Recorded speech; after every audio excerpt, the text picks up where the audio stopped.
Now, openness is a really, really interesting characteristic purely by the fact that when we talk about openness in popular culture, we're actually not talking about the personality characteristic in the big five. Okay, so openness is people who are high in openness are really they're smart and they're creative and they're investigators. They're open to new ideas all the time. Okay, so this is a person who kind of looks out on the world with this sense of wonder, I guess.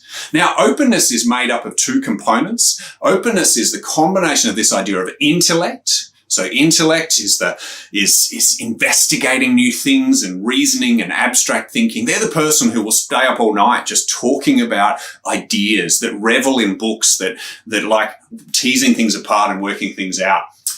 But the other component is referred to as openness, amusingly enough. That openness is this idea of, they're interested in the aesthetics and they'll get caught up in the emotion of artwork. They're more likely to be artists, creative artists of some sort, musicians, someone who's really high in this openness component is more likely to kind of engage in that creative world. They get caught up in fantasy and aesthetics, things like that.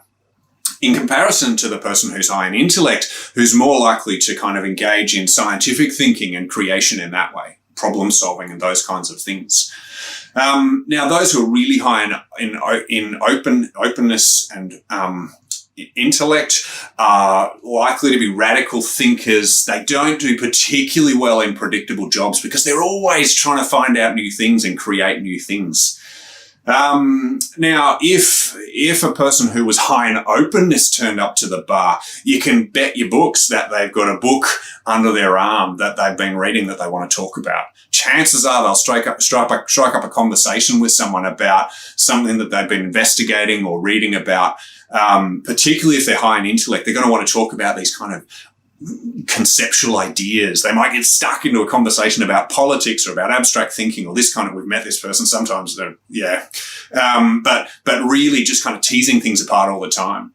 Now, if they were higher in openness than intellect, then that openness would really, they'd be looking and going, my goodness, this is a magnificent bar and doesn't your dress look amazing? They're really focused on the aesthetics of things, on the creative side of things, and really, enjoying that component.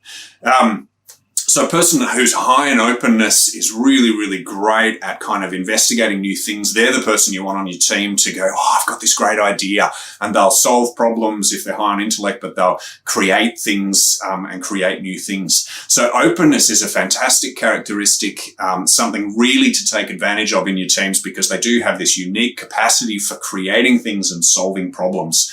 So openness, combination of intellect and openness, the more creative side of openness.